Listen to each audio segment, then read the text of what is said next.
Hey, Mrparka here to review a new one from Arrow Films, released December 13th. This is Abel Ferrara's 1979 Steelbook edition of Driller Killer. Yeah, this is one that actually made the video nasty list, definitely due to its graphic cover art and kind of exploitative nature. But yeah, this is actually Abel Ferrara's second feature film if you include a porno he did before, Nine Lives of a Wet Pussy. And yeah, as long as Driller Killer's been floating around there, I had the old VHS tape with this cover on there. And you know what? I've seen a lot of Abel Ferrara's movies, including stuff like Miss 45, Fear City, Bad Lieutenant, King of New York, lots of his stuff. And I've always actually pretty much been a fan of all his movies. I enjoy his unique style, and he's got guts. He's definitely one of those directors that doesn't pull any punches. But I had never seen Driller Killer. I put it off for so long, and what better time to check it out with Arrow's pretty much quintessential release. I can't. This took me days to get through all the material on this release, if that tells you guys anything. First and foremost, Driller Killer follows the story of a man who definitely has some father issues, where he goes and meets an old man in the beginning of the film who has his name and number in an old church, again, showing like the Catholic symbolism that Abel Ferrara is known for. Goes in and the old man grabs his hand. It sort of stirs something up in our lead character, Reno, played by Abel Ferrara himself.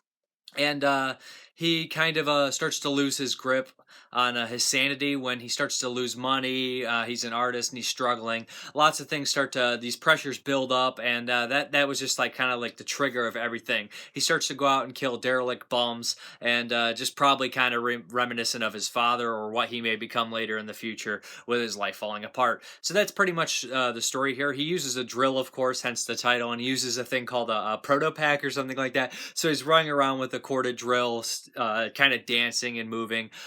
It's pretty ridiculous, to be honest. What's the best part about the movie is probably the New York and punk aesthetic it has in the film. Definitely a gritty, grimy style. It was shot on 16 millimeter, which helps with that style. It looks really good. Remastered, I'm surprised it would ever look this good on a 16 millimeter low budget movie, especially when somebody's first movie. But yeah, it's been remastered really well. And the acting in the film is really iffy. I wouldn't call it good, but I would say it's very memorable for the most part. I think a lot of these people actually are on drugs or under the influence of something because they're completely whacked out and zany and weird and just all over the place.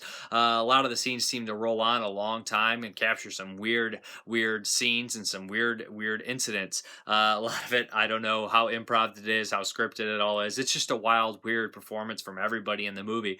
It does take a long time for the first murder to happen, about the 40-minute mark. So it's not necessarily a horror movie. It's more of it's kind of like a character study in the beginning, and then kind of a little bit experimental art deal and surreal at points, and then it turns into a kind of definitely exploitive horror movie at times as well. Definitely a movie to make money, because it was definitely, but they went out to kind of try to do something a little different. All in all, I think the film is not necessarily great, but I do think it's definitely deserves its place in history, and it definitely opened the floodgates for Abel Ferrara to do great stuff like King of New York and Miss 45 and Bad Lieutenant, which I absolutely love those movies. So yeah, I respect Driller Killer, and the release is great. It comes with a pre-release that was an hour and 40 minutes long. Watched that one first. I noticed maybe a couple longer scenes in the beginning that weren't in the regular version. I watched both versions. I listened to the commentary with Abel Ferrara on there. He's definitely a guy who doesn't pull his punches. He doesn't have really a filter, and he speaks his mind and says whatever the hell he wants to do. It doesn't even really seem like he wants to do the commentary, but it's pretty fun. There's also an interview with him, and then there's a great 34-minute look into Abel Ferrara's entire career. And man, this career is a lot bigger than I thought it was. It included some, talking about his documentary films and his shorts in the beginning, which I had no idea about. And it also opened my eyes to how many Abel Ferrara movies I had actually seen that I just forgot about. I completely forgot about the movie Fear City until they brought it up. I was like, oh, I have seen that with the Kung Fu killer, if I remember correctly. But yeah, so it was a really interesting release. And again, they throw in one of his feature-length documentary movies in there that was made in 2010 called Mulberry Street, not to be confused with the 2006 Killer Rat movie. This kind of interested me as well because you get to see Abel Ferrara in his natural habitat, interacting with, it's a documentary about his old neighborhood where he filmed some of the movies and he's been living there the past year. He gets to interact with a lot of his friends and a lot of people in this, during this festival that happens once a year.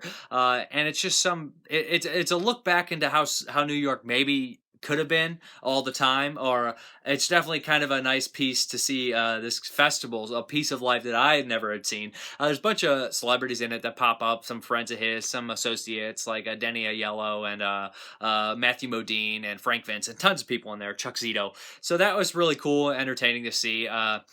Weird kind of documentary, which kind of shows Abel Ferrara's, jovial side with his friends. Again, no filter on this guy. But regardless, there is a 2-disc Blu-ray and DVD edition coming out, which I believe is out today, and a Steelbook, which I think is limited. But regardless, yeah, what a great release. Like I said, tons of stuff, even a trailer on there. So you get 2 versions of the movie. You can watch it in 2 different aspect ratios. You get commentary. You get an interview, and you get a nice retrospective about his film career, a nice documentary feature-length movie of his, and the trailer. But that's a Driller Killer by Arrow. I feel iffy about the movie. I do think it's an important movie. I watched it like 3 or 4 times with all the times I had to watch it just on the edition. I do feel it's important. I do feel there are some very standout moments, but I do think that it's a more important film than it is a better film. I'm Mrparka. Thank you very much for watching, and have a good one.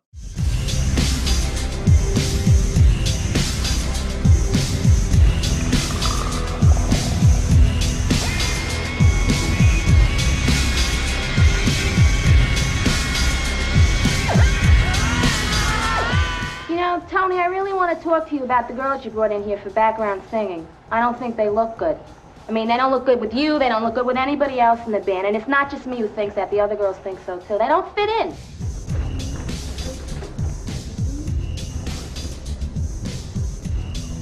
Oh my God!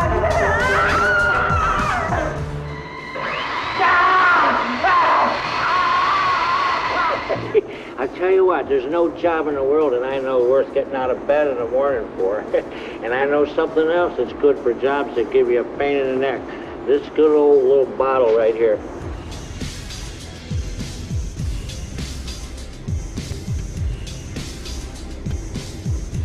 Okay, with our own blood, this blood is my mix. Ketchup, fucking mayonnaise, mustard, don't use mayonnaise. Look at this blood. That's what blood looks like. You dig? Because every time you're trying to finance a film, everybody wants a script. So then you give them 50 pages, you give them 30 pages.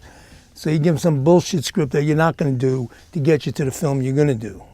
You dig what I mean? Ferrara made the first of a number of music videos for Schoolie D, beginning with the unreleased video for I Know You Want to Kill Me in 1994. It's the best fucking mixer that you will find anywhere besides being a Grammy winner. You know that. Yeah, well, he ain't getting paid, so don't build him up too much. Oh, that's great.